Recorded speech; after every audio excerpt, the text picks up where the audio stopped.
welcome to Princess Gay. I'm your host, Connie, and today we are here with my blind reaction to One Piece, episode 1081. It's still wild that we're almost 100 episodes after episode 1000. That's insane to me. It just feels like yesterday we got to episode 1000, but now we're 80 plus episodes after now. But last time we were celebrating. We were celebrating the freedom of Wano. Everybody having fun, except Jinbei, who's alone for some reason. Why is Jinbei alone? I don't understand. Part of this banquet was supposed to be to celebrate him joining the crew. It was supposed to be like this big celebration for him becoming the helmsman. That was, being put on hold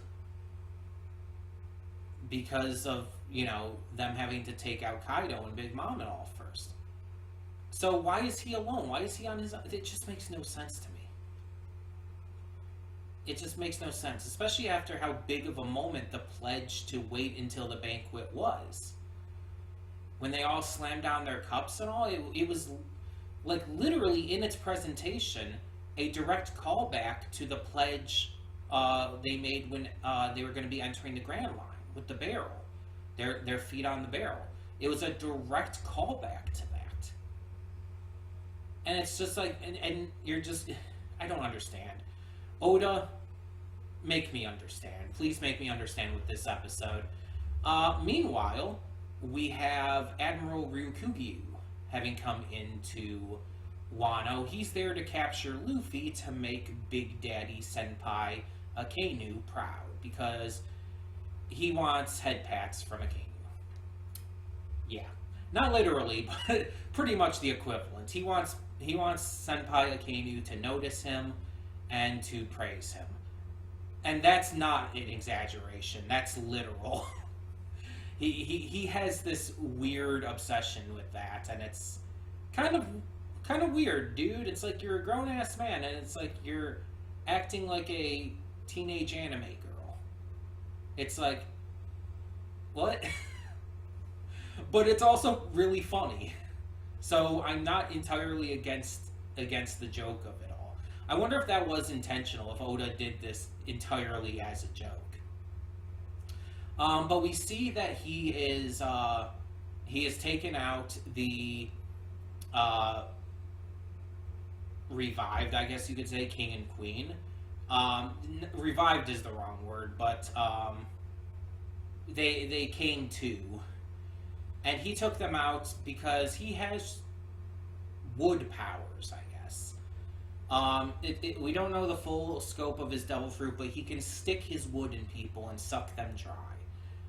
I will never stop making that joke because it is so blatant and in your face. It is like, I don't know if Oda purposefully did that just to make that joke, or if that is just a happy accident, but it is so in your face with that, with the idea of that. He literally uses his wood power to stick the wood in people and absorb, I guess, the water within them, the water content. It's kind of like what Crocodile did. I mentioned this in the last episode as well. Crocodile had that thing where he would touch people, I believe it was with his right hand, and he could suck the moisture out of them using his sand powers. It appears that Ryukugyu can do the same thing, except instead of touching, he has to pierce them with his wood. The wood then absorbs the moisture out of them and leaves them as a dried husk, kind of in the same way. It's a little weird that Oda is having a very similar power used here, but I wonder if there's a point to that. I wonder if maybe we're ever going to see Ryukugyu and Crocodile go head to head and see their powers as similar in that regard. Plus, to be fair, we also don't know what else his powers can do. We saw him flying in on a flower when he came in. Does that have something to do with his powers? Maybe it's not wood specifically, but some kind of plants. Is he poison ivy? Maybe he's just poison ivy. Honestly, that'd be pretty fucking sick. Because I actually like poison ivy, so Um, Not saying that as if I'm not supposed to. I'm just saying I like Poison Ivy, so I would like to see someone with his powers here, or her powers here. That would be cool. I guess you could call it like geomancy, something like that. Um, yeah, I definitely want to see more of what he can do. And also, he was in Udon. I think that's what it's called. The prison. He was in the prison. King and Queen were there for some reason. Like Queen has a history of going there, but why was Queen there now? Why did Queen go there after he lost? Like why did they go there? And why is King there? Did they go there to confront Babanuki or something? Because we saw Babanuki was there. Babanuki was another one of the victims of Ryukugyu. But, like, why did they go there? I still don't fully understand that. But Ryukugyu made very short work of them all. No one there stood a chance, and now he's after Luffy. Because Luffy has gotten a bounty increase. And not only that, but we see that he has been named Emperor of the Sea. Alongside Buggy. They have taken the places of Big Mom and Kaido, and Shanks and Blackbeard are still sitting pretty at the top as well. So that's going to change a lot.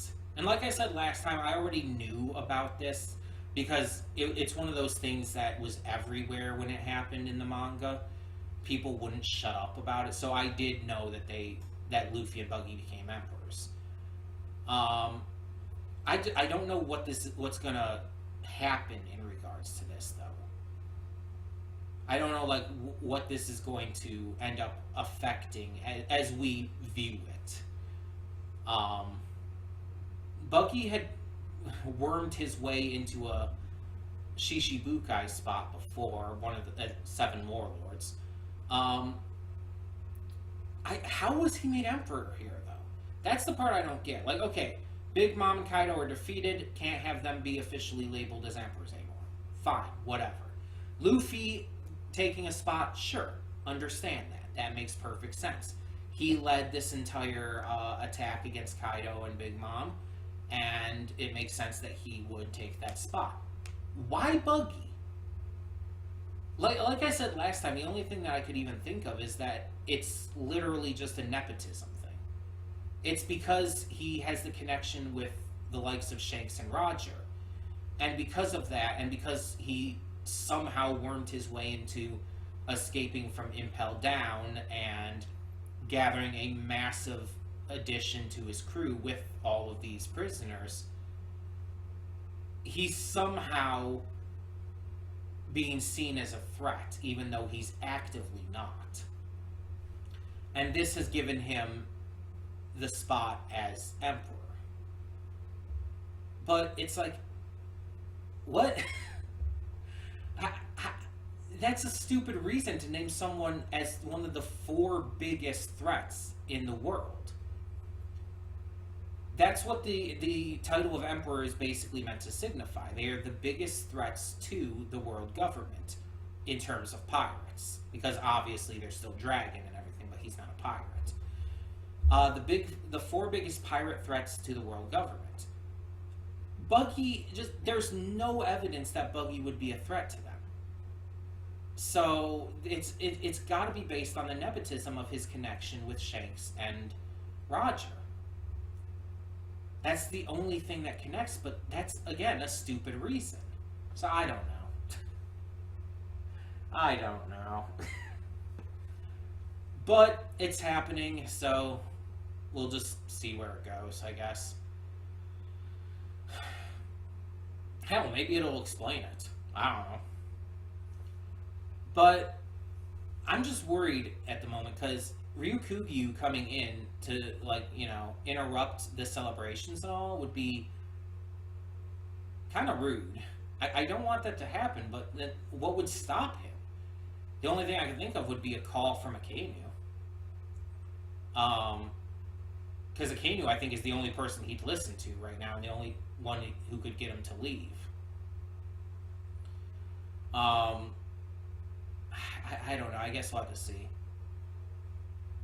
Also, I know I keep calling him Akainu. I know he technically goes by his real name nowadays, Sakazuki, as um, Fleet Admiral. The specific title was escaping. I knew it was something Admiral, Fleet Admiral. Um, yeah, I know he goes by Sakazuki nowadays, but still, I just calling him Akainu. It's just I'm just used to it, you know. Even though I think technically he's been Sakazuki longer. We've known him longer post time skip than we did in pre time skip. Ironically, even if we haven't seen him like too much, he's been known as Fleet Admiral Sakazuki for longer. I'm curious as to where this is gonna go. I'm curious as to how this is gonna go because I really don't want this celebration, you know, interrupted. Everyone's having fun. Everyone's having a blast. It's like let them enjoy themselves. After everything that went down, I don't think Luffy and them are in the spot to fight an admiral. Like, I mean, he may not be as strong as Sakazuki, probably not as strong as Aokiji or Kuzan now. Probably not as strong as Kizaru, but he's probably at least on the same level as Fujitora. And we know Fujitora is really fucking strong. I mean, dude can bring down meteors. So, Luffy, Zoro, Sanji, Yamato, none of them are in the position to fight him right now. They're all very strong. Jinbei's very strong. A lot of them are. The Akazaya 9 who are still alive. But they're just not in the position to fight him at the moment. It's just... It's not a good time for that. A lot of them are still extremely injured. And they need time to rest and relax. So, I don't know. I don't know where this is going to go at all. But like I said last time, I believe they have already announced, I believe it's 1085 or 1086, one of the two, that the next arc is going to start on, and we're going right into it. There's not going to be like a small filler arc in between, from what I've heard. I don't, it might be not true, but I don't know. It seemed to be going around, so I'm thinking it's probably true that that's going to be the case. And I'm all for that. I'm definitely interested to see us go right into the final saga. But I guess we'll see for sure. If that ends up being wrong, if we do have a filler arc, I'll welcome it as well. So, in the meantime, we're just going to get into this and hope for the best. See what this episode has in store for us. So, let us do so. When the screen fades to black, pause this redirect and go to the description below. Follow the link to the reaction, and after you watch it, come back here to the redirect and resume play. Because after it fades to black, then fades back in, everything from that point forward will be my afterthoughts and will contain spoilers to the episode. So, that being said, thank you so much for tuning in, and I will see you at the reaction. And we are back, and we'll begin with spoilers in 3, 2, 1, now. So, does this mean that Shanks and them know how to get to the One Piece, to get to Laugh Tale? Because Shanks wasn't there. Shanks and Buggy weren't on the ship when they went to Laugh Tale. Those two had stayed behind. So Shanks doesn't know how Roger and them got there. And supposedly to get there, you need all of the road poneglyphs, right? Does he have, or inscriptions at least, of all of them? I feel like that wouldn't make sense, though. I don't know how he would at this point. Unless he's saying, like, okay, we're going to go get all of the inscriptions with ease. Maybe starting with the one here in Wano? I don't know. I'm just... Are they going to go after Ryukugyu and stop him or not? And if not, like, how is Momo and the X99 and them going to stop him? I don't think they're strong enough, and especially with Momo telling Yamato not to fight. It's like, what is gonna happen here? I genuinely don't understand. I guess we'll have to see, but wow. So yeah, this entire episode mostly focused around the fight against Ryukugyu. We had some other stuff being talked about by the world government and Marines and all, showcasing the events that happened with the Reverie and Sabo, and Kuma was apparently freed, so that's good.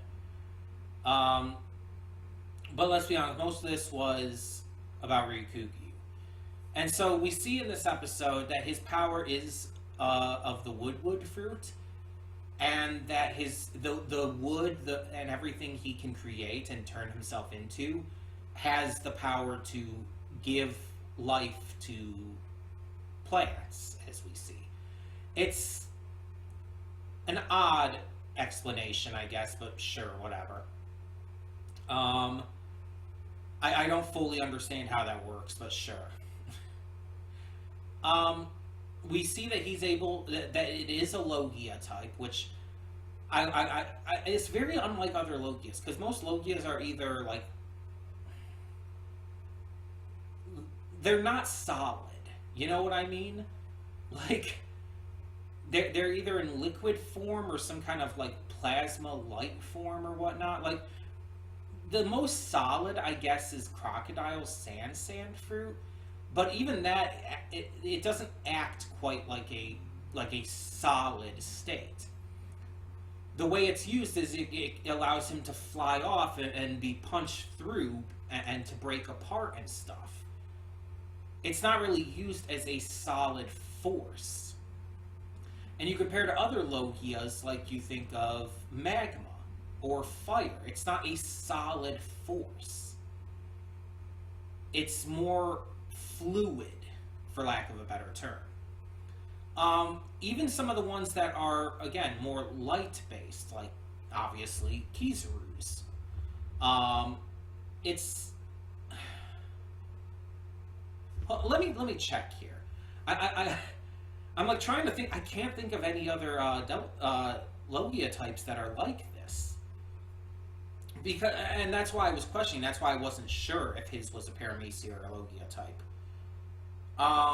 Logia Devil Fruit Eaters.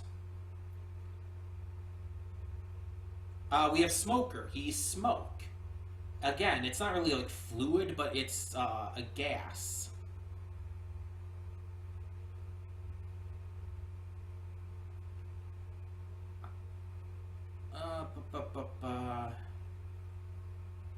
Trying to find the list here. Okay, here we go. Enel is lightning. It's not a physical force. I guess ice is with Kuzan.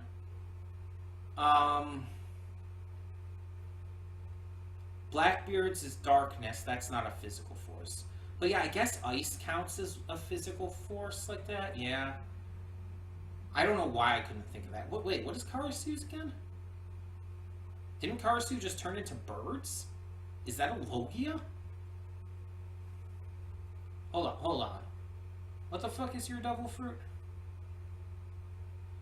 Yeah, Karasu's in the Revolutionary Army. I know who he is. Go away. Susu no Mi. Soot. Okay, so he doesn't turn into birds, he turns into soot. He just makes it take, like, the form of birds? Yeah. Okay.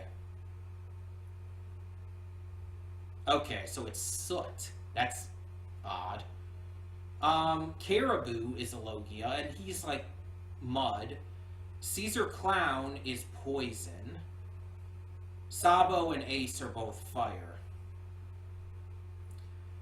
So yeah, I think the only other one who's, like, solid like he is Aokiji, aka Kuzan. Monet even was snow. And that's like maybe somewhat solid, but it could be punched through and everything as well. There were some non-canon characters too, but I'm not really counting them. So yeah, I guess there is at least one other solid Logia like that, but I don't know. It's just most Logias aren't like this, so that's why I was kind of questioning. I was questioning if he was like creating wood from his body or if he was turning his body into wood. Because I guess we haven't really seen enough of it before this episode, so I wasn't sure. Um, but yeah, it's definitely different than a lot of the other ones, for sure. That still stands. But he turns himself into a giant tree man, very Ent-like, if you know, like Lord of the Rings and other fantasy and stuff like that. Um, and he ends up fighting the Akazaya Nine, and eventually Yamato, and then Momo comes out of nowhere because all right. And then we also have some intercuts of Shanks in here. We get to see some reanimated flashback stuff, and we find out that that Shanks had taken the Hito Hito no Mi Madonika, falsely known as the Gum Gum fruit, the Gomu Gomu no Mi, from a world government ship where even the people on the ship did not know its true nature. They thought it was just a fruit that turned you to rubber, just something silly like that. The fact that Shanks and his crew were attacking this ship out of nowhere to get the fruit means that they knew what the fruit was. So how did they know what the fruit really was, the true nature of it, and what was their plans for it? Was Shanks going to eat it? Like, what was the intent? Also, why did they change the scene of what happened to Luffy? Was that like that in the manga, or did they just change that for the anime? Were these flashbacks even in the manga? Because originally in the manga and everything, and in the anime originally, the way he found out, like, he saw Luffy eating the devil fruit because Luffy wasn't exactly being secretive about it.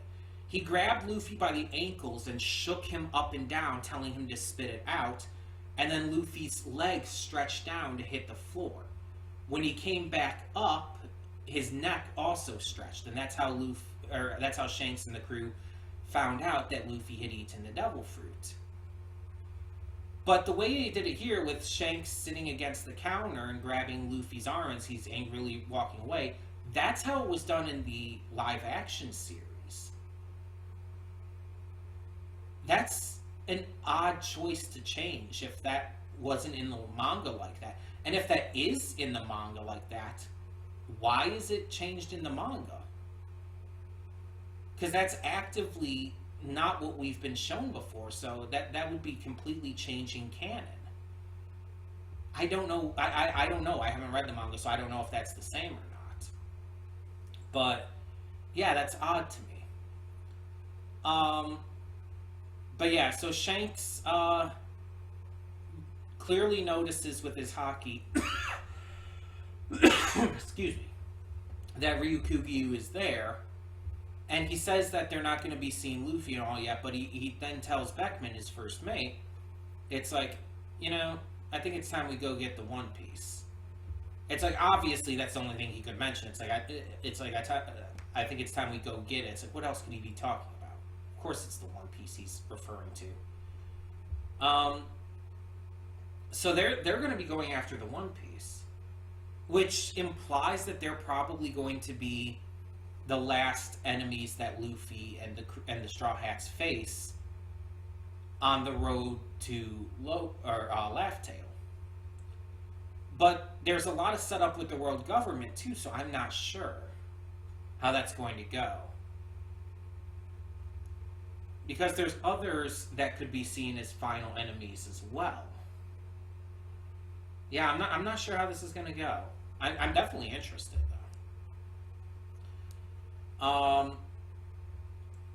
But I'm unclear now if Shanks is going to stop Ryukugyu or not, because he knows he's there and he knows that would be a problem. So what's he gonna do? Is he just gonna leave it to Luffy? But Luffy shouldn't be fighting here. I don't know. I don't know. But I'm definitely interested to find out, and we will definitely do so next time. So, tell me what your thoughts are on this episode of One Piece, and for now, I'm Connie, and I'm signing off. See y'all next time.